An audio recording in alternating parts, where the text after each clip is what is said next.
Dans la vidéo précédente, j'ai décrit toutes les règles de base de la conjugaison de l'anglais. Mais il y a des cas et des situations qui échappent un peu à ces règles, enfin qui en sont l'application mais à un niveau plus élevé. Donc très souvent c'est une combinaison de différentes situations qu'on a vues dans la première vidéo. Et je pense que on devrait les voir de façon plus précise parce que c'est le genre de choses qui, que très souvent les enseignants demandent, par exemple au lycée, dans des épreuves de trad, des choses comme ça. Et on va donc passer à travers ça rapidement parce que c'est intéressant à connaître et je pense que la vidéo, la conjugaison complète de l'anglais est tout à fait adéquate pour à peu près 99% des cas de conjugaison et d'expression en anglais.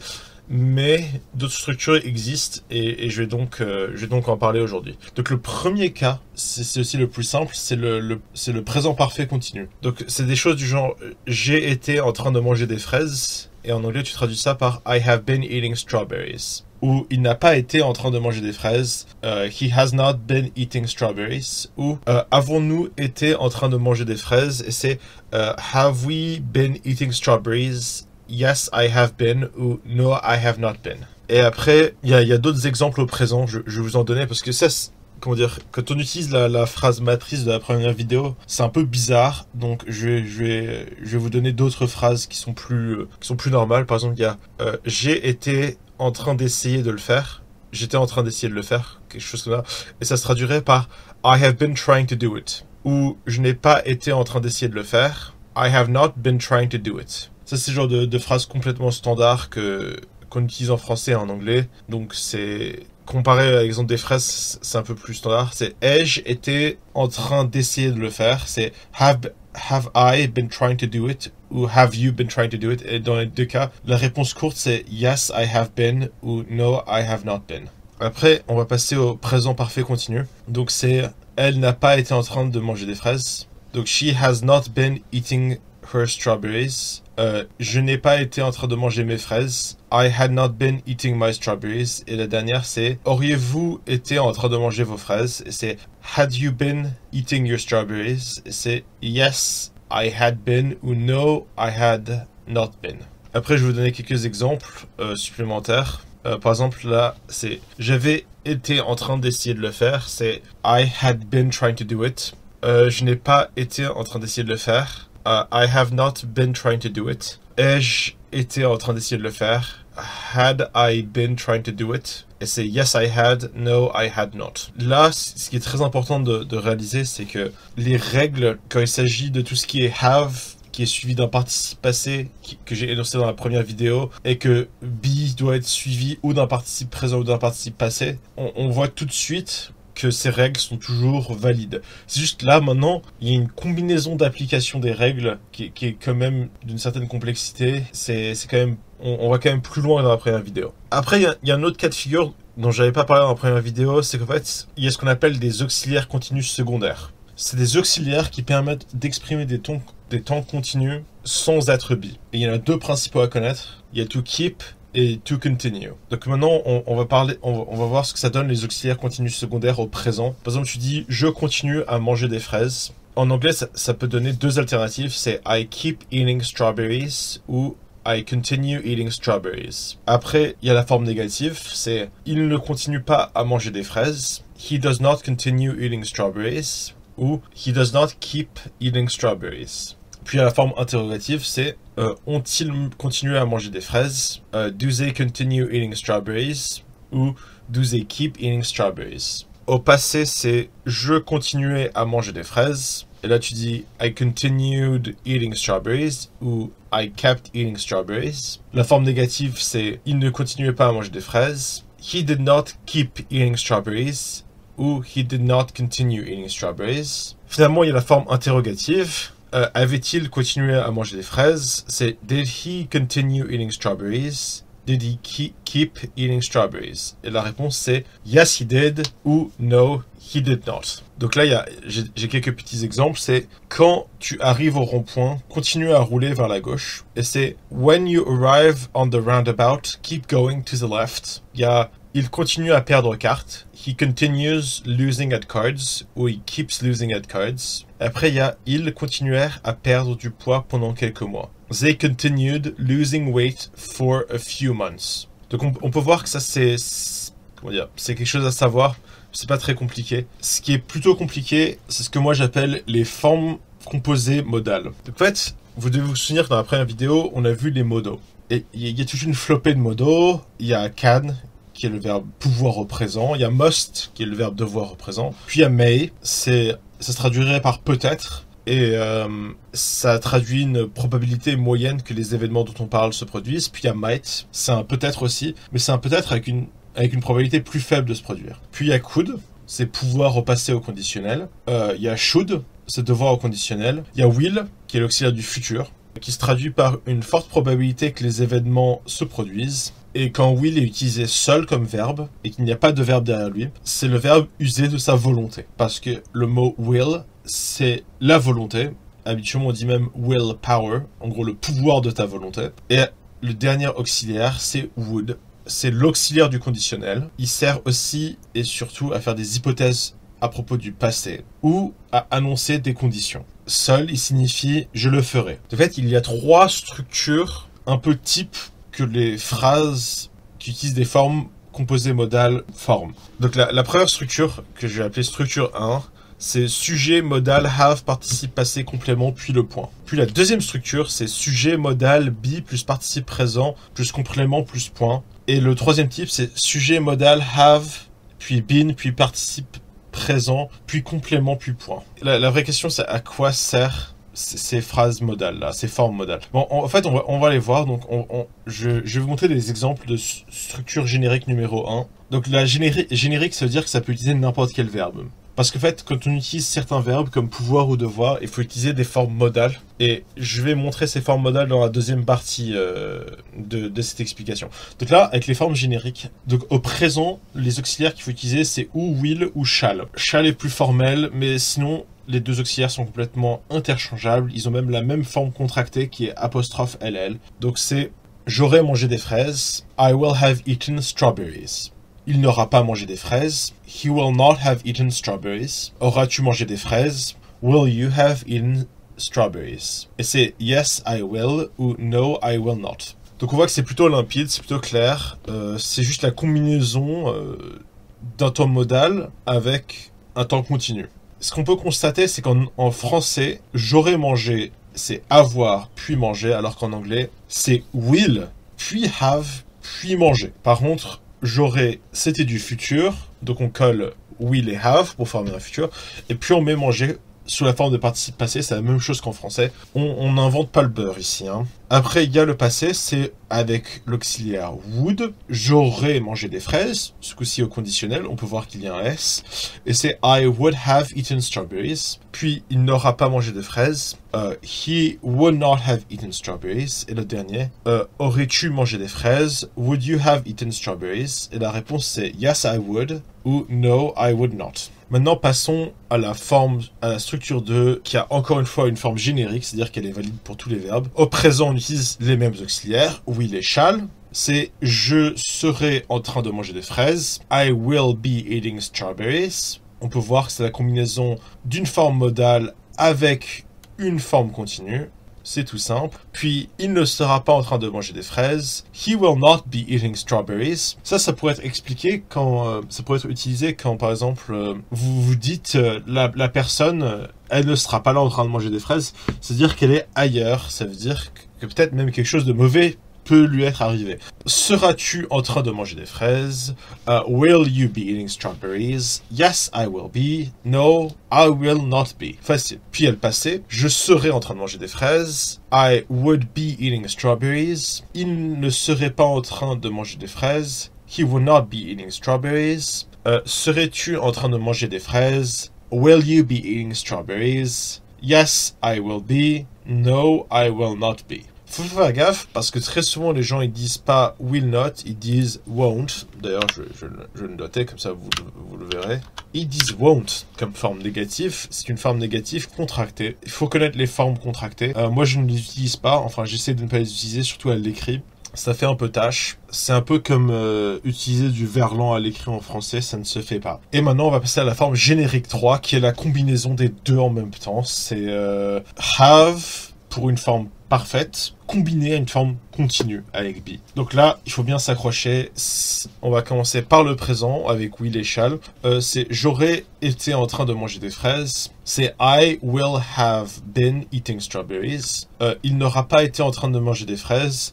He will not have been eating strawberries. Et le dernier, c'est auras-tu été en train de manger des fraises? Et c'est will you have been eating strawberries? Yes, I will have ou no, I will not have.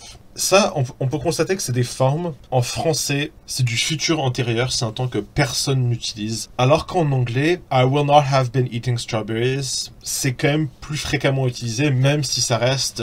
Il y a une raison pourquoi c'est pas dans la conjugaison complète de l'anglais, ces formes. Tout simplement parce que c'est des formes beaucoup plus compliquées, qui sont pas forcément très limpides. C'est pas forcément quelque chose que tu vas utiliser souvent en anglais aussi. Hein. Mais ça existe, et les profs de trad kiffent donner ça aux examens. Ils adorent donner un petit bloc de trad avec genre 10 phrases un peu dégueulasses comme ça à traduire. Donc c'est pour ça qu'on en parle aujourd'hui. Maintenant on va passer au passé. J'aurais été en train de manger des fraises. I would have been eating strawberries. Il n'aura pas été en train de manger des fraises. He will not have been eating strawberries. Auras-tu été en train de manger des fraises? C'est would you have been eating strawberries? Yes, I would have. No, I would not have.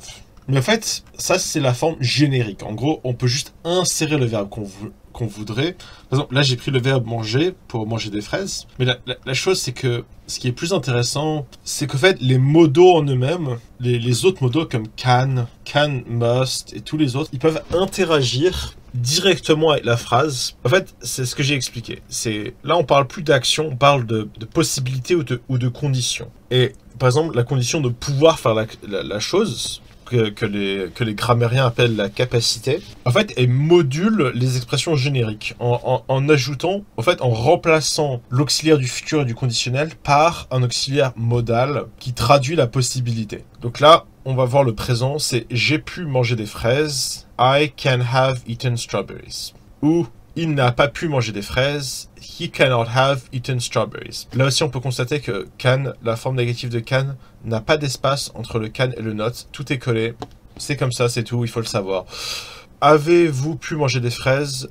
Can you have eaten strawberries? En fait, ces formes présentes en anglais, là, can I have eaten strawberries, on ne les utilise pas. En fait, en anglais, on utilise systématiquement la forme passée et la forme conditionnelle qui sont la même.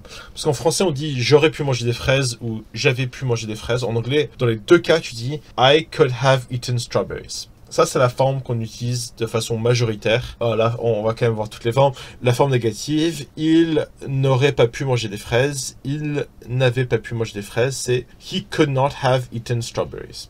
Après, la dernière forme, c'est auriez-vous pu manger des fraises? Aviez-vous pu manger des fraises? Et c'est could you have eaten strawberries? Et la réponse c'est yes, I could have ou no, I could not have. On peut voir là que, et essentiellement, il faut rajouter, en anglais, il faut rajouter le modal can ou sa forme passée could, et ça remplace l'auxiliaire will ou l'auxiliaire would.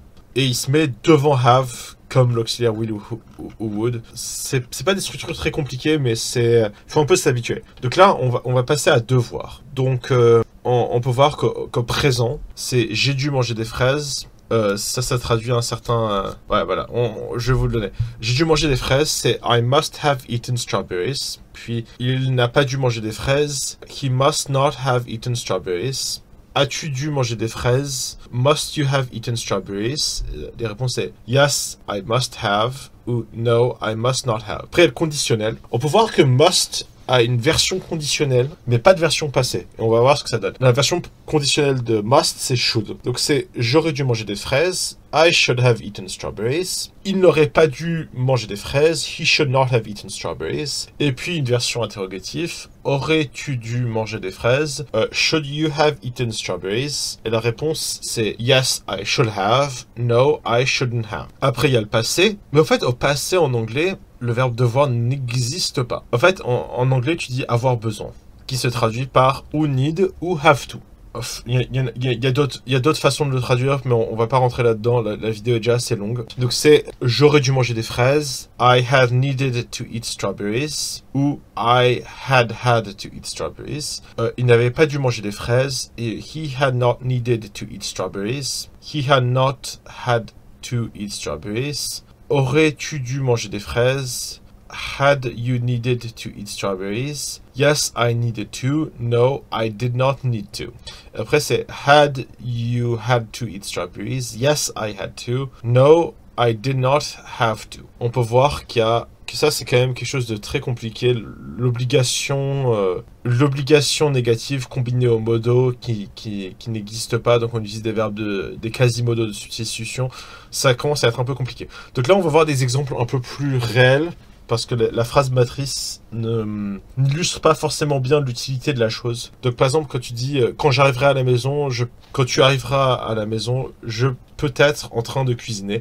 C'est « when you arrive, I can be cooking ». Après, c'est « j'aurais été là-bas 15 heures quand tu seras encore en train d'arriver ». I will have been there 15 hours when you will still be arriving. J'aurais pu manger si le train n'avait pas été en retard. C'est I could have eaten if the train had not been late. Il devrait être en train de faire son travail s'il veut réussir. He should be doing his work if he wants to succeed. Elle aurait été en train de gagner si elle avait eu de la chance. She would have been winning if she had had some luck. Il aurait peut-être pu parler plus clairement s'ils n'avaient pas été fatigués. They might have been able to speak more clearly if they had not been tired.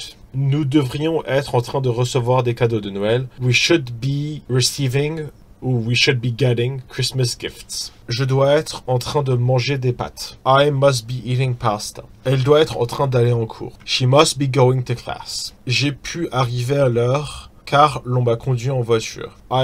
I could have arrived on time because I was driven by car.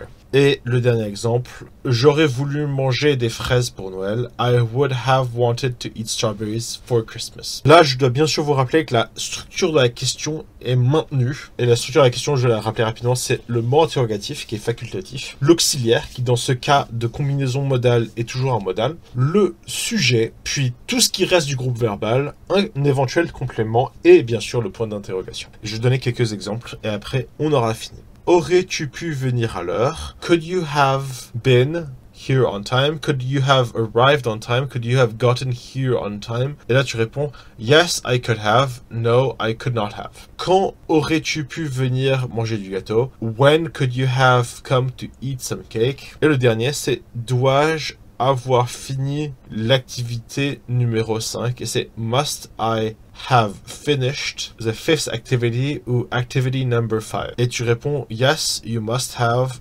No, you do not have to. Et ça, c'est bon pour... Je suis pas allé dans tous les détails, mais comment dire, j'ai vu un peu... Je vous ai un peu montré toutes les structures qui restent dans l'anglais. C'est essentiellement des combinaisons de présent parfait, de modo et d'auxiliaire, modo un peu générique. En fait, il y a vraiment une combinatoire entre les différents auxiliaires et différents temps de l'anglais qui est quand même très importante et qu'il faut bien garder en tête quand vous devez écrire. Je pense que honnêtement, 99% des structures de l'anglais sont correctement expliquées dans la première vidéo et ça sert pas à grand chose de maîtriser forcément les structures dont je viens juste de parler pendant genre 20 minutes. Mais il faut quand même savoir que ça existe. Et il faut pas paniquer quand vous voyez ce genre de truc. C'est juste, il faut savoir retranscrire ça en français sans paniquer. Et tout se passera bien. Finalement, s'il y a la moindre question ou la moindre phrase que vous voudriez traduire ou la moindre exemple dans lequel vous voudriez que je revienne en détail,